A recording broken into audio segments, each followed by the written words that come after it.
Est-ce que tu as l'impression que plus tu t'attaches, moins elle est attirée par toi? Tu lui donnes ton attention, ta loyauté, ton support émotionnel, mais elle s'ennuie. Tu lui montres de l'affection, de l'honnêteté, et elle se retire. Mais d'autres hommes qui ne la complimentent pas, qui ne sont pas toujours là pour elle, et qui lui montrent qu'ils n'ont pas besoin d'elle, sont capables de l'attirer facilement. Et ça peut paraître très dur, mais c'est la réalité. Alors dans cette vidéo, je vais te donner les clés de l'attraction. De nos jours, avec les réseaux sociaux, les femmes sont constamment bombardées par l'attention des hommes. Et les hommes qui font la différence ne sont pas des hommes gentils, comme on dit, des nice guys, mais ce sont plutôt des hommes stoïques, indépendants, qui ne supplient pas une femme, qui ne se rabaissent pas pour elle. C'est le genre d'homme que les femmes recherchent. Et c'est après ce genre d'homme qu'elles courent après. Mais attention, je dis courir après. Mais en vrai, une femme, surtout si elle est plutôt jolie, même quand elle est très attirée par un homme, elle ne va pas montrer son affection en se jetant sur lui. Elle restera quand même un peu distante. Et elle le testera. Mais l'important, c'est de comprendre qu'une femme ne veut pas un homme qui fait d'elle le centre de sa vie. Elle veut un homme qui est en quelque sorte indifférent. Et être indifférent, ce n'est pas être toxique. C'est seulement que cette indifférence crée du mystère. On sait qu'une femme veut rentrer dans l'univers d'un homme. Quand elle le voit, elle se projette. Elle projette sa vie avec lui. Et elle ne peut pas se projeter avec lui si cet homme fait d'elle le centre de sa vie. Elle ne peut pas entrer dans son univers. Mais quand tu es indépendant, que tu ne réagis pas à ses tests, c'est là qu'elle devient curieuse. C'est quand elle constate qu'elle ne peut pas contrôler tes émotions. Elle recherche ta validation. Et dans cette vidéo, je ne vais pas parler de tactiques machiavéliques, de jeux d'adolescents. Je vais simplement vous donner de vraies méthodes et états d'esprit pour devenir celui qui attire, plutôt que d'être celui qui court après les femmes. Le but ici, c'est d'inverser la dynamique habituelle. La dynamique habituelle, c'est un homme en demande. Et quand un homme est en demande, ses défauts sont accentués. Si vous montrez à une femme que vous voulez absolument être avec elle, elle va scruter vos moindres agissements, votre personnalité. Elle va essayer de faire ressortir vos moindres défauts. Alors que quand vous êtes le prix, vos qualités sont amplifiées. Et la première chose, c'est d'arrêter d'exprimer tous vos sentiments. Donc le premier conseil, c'est d'arrêter d'exprimer tous vos sentiments. Un homme qui est sans cesse en train d'exprimer ses émotions et ses désirs devient trop prévisible. Il devient trop présent et donc ennuyeux. Vous pensez qu'exprimer vos émotions, ce que vous ressentez, l'amour que vous avez, vous permettra de faire en sorte qu'elle se sente en sécurité. Mais sachez que c'est l'opposé. Quand une femme ressent qu'elle a un accès total à vos émotions, à ce que vous pensez, à vos désirs, pour elle, le mystère disparaît. Et quand le mystère disparaît, le désir s'évanouit. Donc il faut que tu comprennes que le but de la séduction, ce n'est pas de montrer ton désir. Ce n'est pas de montrer à une femme que tu es attiré par elle. Le but, ce que tu veux, c'est qu'elle soit attirée par toi. C'est pour ça que la séduction est souvent à l'opposé de la logique masculine. Imagine que tu achètes un vélo d'occasion. Tu ne vas pas montrer au vendeur que tu veux absolument ce vélo-là, parce que sinon, il ne va pas accepter de baisser le prix. Tu veux montrer au vendeur que tu serais peut-être intéressé et que tu as aussi vu d'autres annonces. Tu veux lui montrer que tu as le choix et que tu n'es pas décidé. Et quand il s'agit d'acheter quelque chose, tu comprends très bien cela. Mais avec les femmes, la plupart des hommes font l'opposé. En montrant vos émotions, vous montrez que vous n'êtes pas un homme sélectionné par les autres femmes. Vous montrez que vous n'avez pas beaucoup d'options. Exprimer ses émotions va à l'encontre de l'attraction. Les femmes sont attirées par une certaine force et surtout une certaine indépendance émotionnelle. Cela veut dire que vous n'avez pas besoin d'elles pour être bien dans votre vie. La chose la plus attirante pour une femme, c'est de voir que malgré que vous ayez passé du temps avec elle, quand vous êtes tout seul ou avec vos amis, vous passez du bon temps. Vous êtes très bien dans votre vie. Et parfois, ça la rend peut-être jalouse. Mais ce qui est sûr, c'est que ça crée de l'attraction. Quand elle vous manque, vous n'avez pas besoin de lui dire tout de suite qu'elle vous manque. Vous n'avez pas besoin de répondre à ses messages tout de suite et de lui répondre avec des paragraphes. Vous n'avez pas à lui expliquer que hier, oui, vous êtes sorti au bar, mais seulement avec des amis hommes. Vous n'avez pas à la rassurer tout le temps. Laissez-la se questionner. Comme je l'ai dit dans une vidéo précédente, les femmes vivent dans la zone grise, la zone du questionnement, du mystère. Et quand une femme sait qu'elle remplit tout votre monde émotionnel, c'est là souvent qu'elle se retire. Donc c'est à toi d'être moins présent pour qu'elle se pose des questions. Qu'elle se demande pourquoi est-ce qu'il n'est pas comme les autres hommes. Pourquoi il n'est pas sur Instagram en train de liker toutes mes photos. Pourquoi il ne m'envoie pas des messages tous les matins. Pourquoi il n'exprime pas tous ses sentiments, qu'il ne me parle pas de ses émotions. Qu'est-ce qu'il y a à découvrir chez lui? Qui est-il réellement? Et en entendant cela, tu comprends peut-être pourquoi les femmes préfèrent les hommes plus âgés. Parce que ces hommes-là ont une vie à eux. Ils n'ont pas tout le temps du monde pour penser à une femme, pour lui envoyer des messages et la rassurer tous les jours. Ils sont beaucoup plus stables émotionnellement. Et ce qui est assez marrant, c'est que souvent, avec ce genre d'hommes, c'est là qu'elles baissent leur garde et qu'elles peuvent se laisser aller dans leur féminité. Et l'autre jour, j'ai fait des recherches sur les filles avec qui j'ai couché et avec qui par la suite je suis resté ami. Et ce que j'ai constaté, est assez intéressant. C'est qu'avec ces filles, je n'envoyais pas beaucoup de messages. Parfois, je ne leur répondais pas. Juste après les rendez-vous, je passais parfois des semaines sans leur parler. Je ne les complimentais jamais. Et je leur montrais que j'étais très bien sans elles. Et ce qui est marrant, c'est que cette indifférence, cette nonchalance, a fait que, jusqu'à aujourd'hui, je peux les revoir quand je veux. Et elles ne seraient pas contre passer la nuit avec moi. Mais par contre, avec les filles qui me plaisaient vraiment, j'étais un peu trop présent. Je montrais un peu trop d'attention. Et une distance s'est créée. Alors, regardez vos conversations par message. Regardez comment vous vous comportez. Est-ce que vous répondez tout le temps à tous les messages? Est-ce que vous êtes OK si vous passez plusieurs semaines à ne pas leur parler? Est-ce que vous restez léger? Est-ce que vous leur envoyez des messages qui n'ont pas besoin de réponse? Ça, c'est le genre de message que j'aime bien envoyer. Un message dans lequel il y a une référence entre moi et elle, un souvenir ou une blague. Mais ce n'est pas un message qui leur demande une réponse. Ce n'est pas comment tu vas, qu'est-ce que tu fais aujourd'hui. C'est un message souvent léger, qui apporte de l'humour, qui apporte quelque chose. Donc il faut absolument mettre en place ce type de communication par message. Parce que le téléphone, c'est votre pire ennemi. Combien d'hommes ont de super interactions avec les femmes dans la vie réelle, mais détruisent toute attraction par message? Alors que c'est pourtant très simple. Il faut rester bref et léger, comme vous le faites avec vos potes. Et une deuxième chose très importante qui fait suite à la première, c'est que quand une femme commence à tester, à jouer avec un homme, la plupart des hommes réagissent de façon émotionnelle. Elle prend plus de temps à te répondre. Elle ajoute d'autres hommes sur les réseaux sociaux. Elle retire un peu son affection, elle devient plus distante. Et c'est là que tu commences à paniquer. Tu fais plus d'efforts. Tu essaies d'avoir une réponse, tu veux te rassurer. Et c'est là qu'elle a gagné. Tu lui donnes les clés de ton état émotionnel. C'est elle qui te contrôle maintenant. Et malheureusement, c'est là qu'elle s'aperçoit que tu n'es pas un homme avec qui elle peut se laisser aller dans sa féminité. Parce qu'elle ne peut pas te faire confiance. Ton état émotionnel est trop fragile. 2 ou 3 petits tests et tu perds le contrôle. Parce qu'une femme recherche un homme fort. Un homme à côté de qui elle peut se reposer en toute tranquillité. Les femmes testent les hommes, c'est dans leur nature, elles l'ont toujours fait. Parfois consciemment ou même inconsciemment. Surtout si tu es trop présent, trop investi, facile à contrôler. Et ces tests ne sont pas dus au hasard.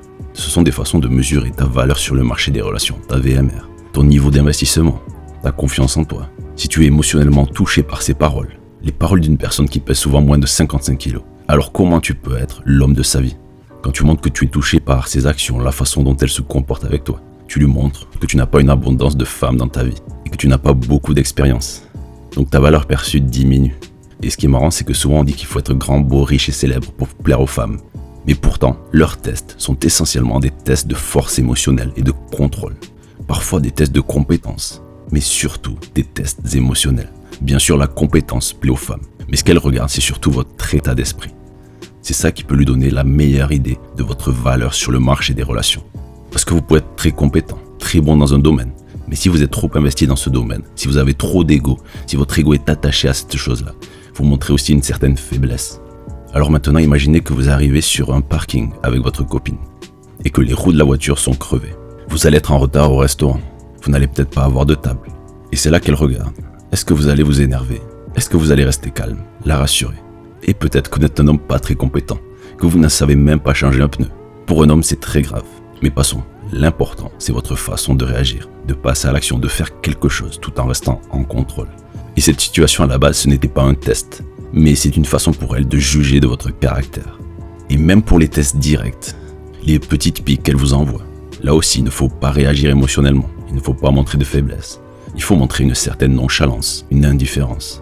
Un petit test qu'elles font souvent, c'est qu'après un rendez-vous, alors que tout se passe bien, c'est là que du jour au lendemain, elle met plus de 8 heures à répondre à vos messages. La plupart des hommes commencent à paniquer. La relation est en train de se construire et là, elle se retire. Est-ce qu'elle a un autre homme? Qu'est-ce qui se passe dans sa tête? Et là, la plupart des hommes tombent dans le panneau. Ils essaient d'attirer son attention, de se rassurer. Mais un homme abondant, lui, il ne va pas prêter attention à cela. Il voit qu'elle s'éloigne un peu.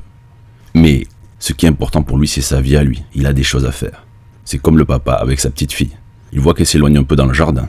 Mais il sait au fond de lui qu'elle va revenir. Parce qu'il sait qu'au fond, elle a besoin de ressentir sa protection, sa confiance en lui, sa masculinité. Donc quand elle voit que tu n'es pas affecté par ses agissements, son intérêt pour toi grandit. Et c'est là qu'elle peut commencer à s'investir. Car la plupart des hommes ne sont pas capables de faire cela. Ils s'écrasent sous la pression. Et tu vas peut-être te dire, mais si elle était vraiment attirée, elle ne ferait pas ça. Et je vais te dire que c'est le contraire. C'est surtout quand elle est très attirée par toi qu'elle va te tester. Parce qu'elle est sur le point d'aller plus profondément, de se laisser aller dans sa féminité. Donc elle veut être sûre d'être avec le bon mec. Donc il faut que tu sois le roc solide. Comme on dit souvent en séduction, la femme c'est le vent et l'homme c'est le roc qui reste en place, la montagne.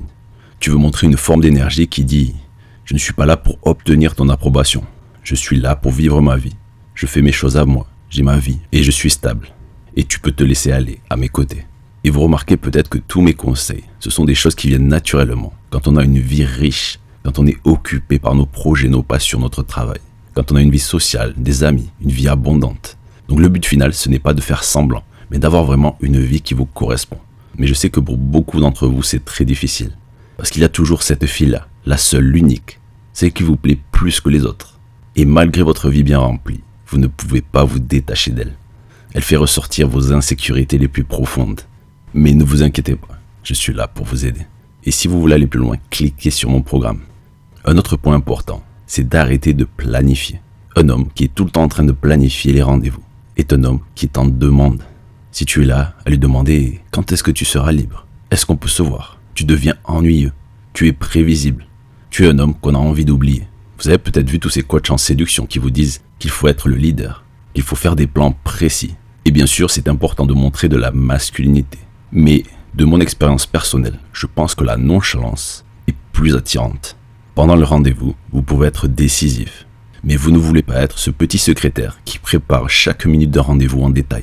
Car ça, c'est être needy. Les femmes sont attirées par ce qui est incertain. Vous n'avez pas besoin de lui faire confirmer qu'elle va venir ce soir. Vous n'avez pas besoin de lui faire répéter 3 fois l'heure du rendez-vous. Vous devez rester spontané. Et même si vous avez prévu quelque chose et que le soir, elle ne vous envoie pas de message, vous pouvez être nonchalant et ne lui envoyer aucun message. C'est la meilleure façon de lui montrer que vous avez une vie à côté d'elle. C'est comme avec tes potes. Des fois, tu fais des plans et des fois, ça tombe à l'eau. Mais c'est pas grave. Tu ne vas pas les supplier de venir te voir. Et c'est pareil par message, restez bref et léger. Si pendant plusieurs semaines, tu as des contacts légers et brefs avec elle, comme tu as avec tes amis, il est plus facile ensuite d'être spontané et de lui dire que tu veux passer un moment avec elle. La plupart des hommes ont peur. La peur de croire que s'ils ne planifient pas les choses, la femme qu'ils convoitent va perdre son intérêt. Bien sûr, si elle est avec vous juste pour des dîners gratuits, elle va aimer que vous preniez les devants et que vous prépariez vos rendez-vous. Mais si elle est vraiment attirée, il faut que ça reste léger. S'il y a déjà de l'attraction, c'est la distance qui crée l'attachement. Et je commence à me demander si le meilleur game, c'est pas de simplement ne pas essayer de plaire.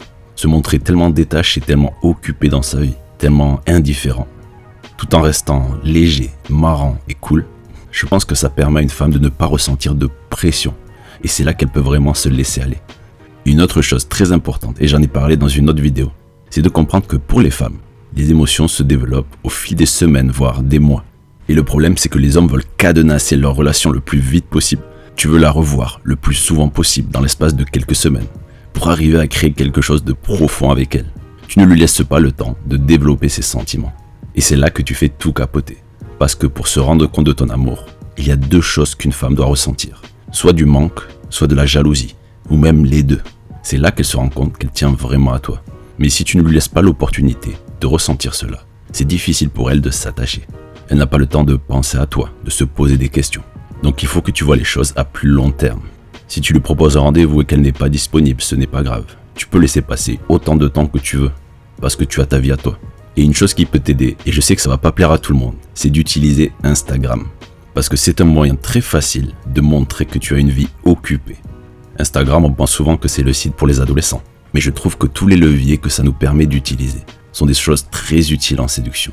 Et ce sont des choses qui sont très efficaces chez les femmes. Vous vous dites peut-être aussi, ok, je vais poster une story, mais elle aussi, elle est très occupée, elle a une vie superbe. Mais la chose à comprendre, c'est que ces leviers émotionnels-là, comme la jalousie, le manque, sont beaucoup plus puissants chez les femmes.